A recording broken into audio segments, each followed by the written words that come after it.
for Kawhi Leonard in San Antonio. What do you think about that? That's how much he needs to stay in San Antonio. I'm guessing so. Yeah. Yeah. Oh man. It says the San Antonio Spurs and Kawhi Leonard are expected to agree to extension of 5 years for $219 million. Okay. Yeah, that's the smart thing. They need to go ahead and pay him. Keep the star around, star power around. I think they can get some pieces in there to work, be able to maneuver, work around them. That's a lot. Will they be able to get another star? Is the issue though, because of that high. I think you can rule out LeBron because I'm not Yeah. sure if LeBron will take a pay cut because it'll take a pay cut for them to be able to work that in. And you still have LaMarcus Aldridge down there, so. But no, I believe it can work, and I believe San Antonio can build around Aldridge and Leonard. Get get some players going. They because they really haven't these last two postseasons. They really haven't been able to see how Leonard could stand up against Golden State. Right. He got injured the series before. He got injured the season before this one that passed in the Golden State series, and then he wasn't available for this last one. So. That'll be interesting, but I think if he takes max money 219, that might put a rod in the LeBron, LeBron coming in.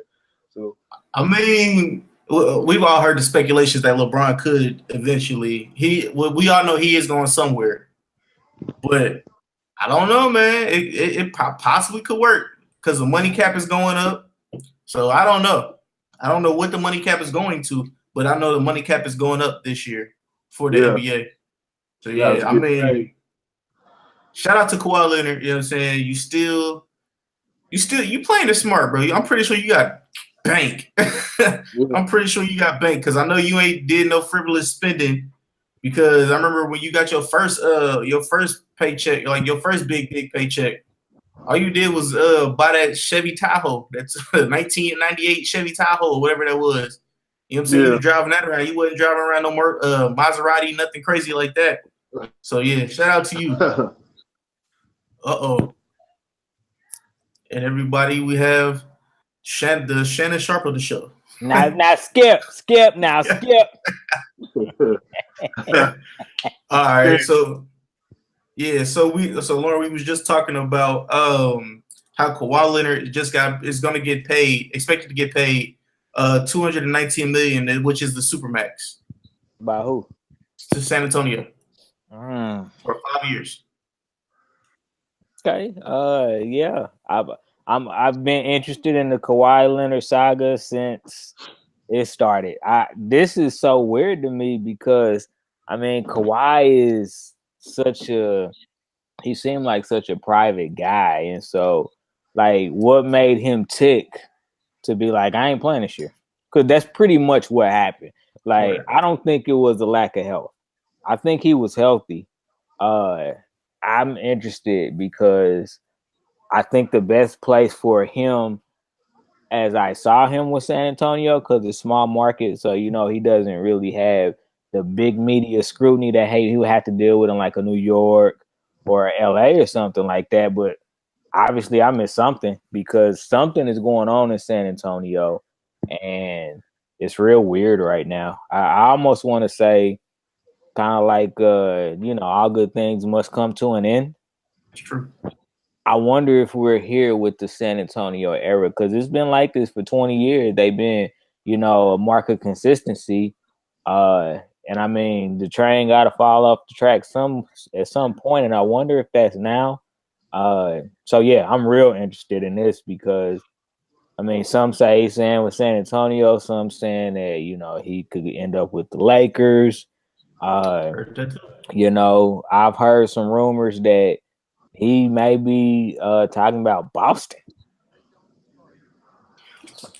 Oh, speaking of Boston.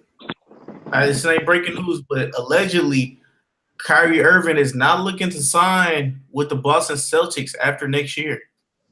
He's not looking to re-sign. So, what is you guys' thoughts on that? I don't know. It's kind of confusing to me because he wanted to have his own team, and I understand kind of, Boston, when he got injured, they went in a different direction. Now they got all the young guns.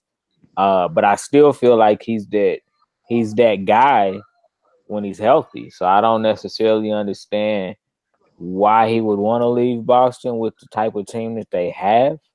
I mean, New York is the biggest market in the sports media. And so if anything, that could be the only reason he feels like, New York is where he wants to stake his claim and build his brand. But Kyrie is still a big question mark to me, man. He just cannot stay healthy to save his life. And his knee injury is starting to remind me of Brandon Roy. Yeah. If anybody remembers Brandon Roy. Portland Trailblazers. Yeah, he had that, nagging knee injury. Yeah, and it was both to where, bones start rubbing bone. And, this is not a re-injury. This is, those screws got rusted and his knee got infected is what happened. And so, yeah, I'm real concerned about that particular knee at this point. I'm real concerned about it. Yeah. See I think we were talking about this a couple weeks ago, where I was like, we do the trade thing. I don't know if you were in on that conversation, but the whole trade thing, the boxing makes a lot of sense now. You mean no. I meant for Boston to trade Kyrie Irving to like San Antonio or something like that. That makes more sense. That would give them more incentive to let him go and see what they could get for him. Because I mean, Danny Ainge, we've all seen what he's done multiple occasions.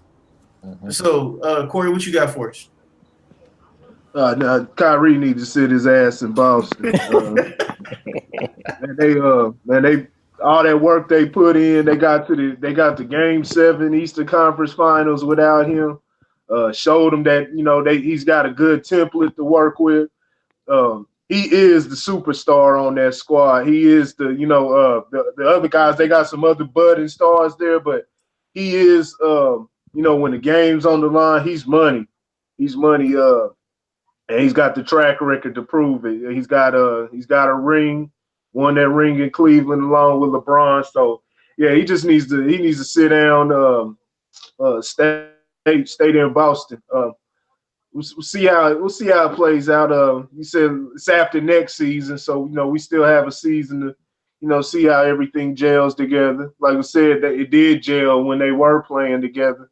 We'll see what happens with Gordon Hayward if they keep him and if they how he plugs into the system. But man, they're a deep team. If they keep this squad together next year, I mean, they're you can pencil them in. They're gonna be in the conference finals. So yeah, we'll see what happens. But yeah, I think he needs to stay in Boston. Yeah, especially. Go ahead. I said the interesting anomaly is that just this particular season, Boston was actually better offensively without him. When you talk about points per possession, it's really, really weird because obviously you have that, but when the game got tight is when you needed them, I think. And so that's what kind of creates that balance between analytics and just straight, the eye test. I think that's where that balance kind of comes into play. But it was interesting to know that they were offensively better without him on the court than they were with him on the court. Okay. I was going to say, might as well just say bye-bye to Kyrie. I understand you're a great player, but you about to get a great player in Kawhi Leonard. Boston's going to be going to Kawhi, or Boston's going to be getting Kawhi Leonard. That's it. And LeBron James, he's alleged to be talking about going to Boston as well. So I'm pretty sure that's the reason why Kyrie is like, you know what? I already had this one time. I don't really need it again. So More on breaking news. Breaking news. Draymond Green will turn down extension offer for the summer. So he's looking for the Supermax for the next summer. What is your thoughts on that? Wow. Then Breaking up. I don't like it. I don't think that I mean Draymond is a great glue guy, but Draymond is not a superstar. I don't think Draymond I don't think he's offensively adept enough to be that guy. Yeah. I think that's the big thing. Defensively, being the anchor of the team, he is. That he absolutely is. But I mean, he doesn't deserve. He doesn't deserve max player money. Unfortunately, you know what I'm saying. I mean, now what will be tricky is if I would assume that Draymond already knows that. And so what would be interesting to see is if he tries to do a few more things offensively next year to show either Golden State or other teams that he can develop to be an offensive threat. But I don't see it. I mean, he's one of those guys like Dennis Rodman, where he's a great glue guy. He does all the dirty work. He's a defensive communicator. You know, he gets on people for being out of position and things of that nature. But as far as getting a max deal, there's a reason he's a second round draft pick. Ooh, all right, Corey, what you got for us? Yeah, same. Same. He's not offensively adept. I think he deserves a lot of money, but at the same time, you got three other guys, that maybe in line in front of you, and that's to be disputed because he's been there since the start. They went 73-9 with him. He got a championship. Was a couple minutes away from getting a second championship, and I believe they could have won by themselves last year without Durant. So, that could come into play. But at the same time, I think having Durant for these next few years will add more. That's more guaranteed for a championship. It's kind of weigh it out. They could they'll definitely be missing the anchor on defense and in other places of the game because he brings them their toughness. He does the same thing LeBron does. He plays point guard out there. He's just not as much as a scorer, but he facilitates the offense, allows the other guys to get moving around, and then they gets the offense going. So he does so much out there. It would be a tough loss, but like I said, he has three guys in front of him that I think would be a little more deserving. And it's kind of hard to say that because Draymond does deserve some money. He's put in the work. He's an outstanding player, and like I said, it's even to the extent. I mean, people can identify that he's the defensive anchor and he does a lot, but just even when you go into depth and see actually how much he actually does for that team, it's amazing. So he deserves money, but it's going to be interesting seeing how they're able to keep these four players for the next few years because there's going to have to be some pay cuts taken somewhere, and I know Curry's already taken a pay cut. Durant took a pay cut coming here. Now Curry get paid? Curry got paid recently, didn't he? Yeah, he just got paid. He got the Supermax, so he's in the 200 million.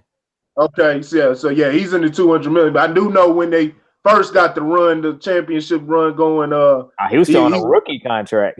yeah, he was only he wasn't making anything. Yeah, and so they got Klay Thompson coming up in 2019. Yeah. That's a huge man. I mean, that's a huge signing because I mean, Klay is automatic on offense. I mean, he can drop 50 when he feels like it, and he can guard the best player on the other side of the so. yeah, it's gonna be interesting seeing how they keep this team together. But if they can do it, man, I mean they're already a dynasty, and it's just gonna be more to come. Now, what I'm gonna say might sound a little crazy, but the tree might be breaking. The tree might be breaking because the only reason why I say this is that Bell. I forgot what his first name is, but the Bell guy that they got this year from the Chicago Bulls, they bought the contract and everything. He reminds me a lot of Draymond Green. And so if Draymond Green doing this, I'm pretty sure they'll be shopping Draymond Green next year. Pretty sure. Jordan Bell? Yeah. Oh, yeah. Nah, he can't take Draymond. Hey. So I will say that there's some heart. There's a special amount of heart that Draymond just brings to the game, and Jordan could come into that, but Draymond got that heart though. But we talking business now. This will be a business move. So Laura, what was you gonna say?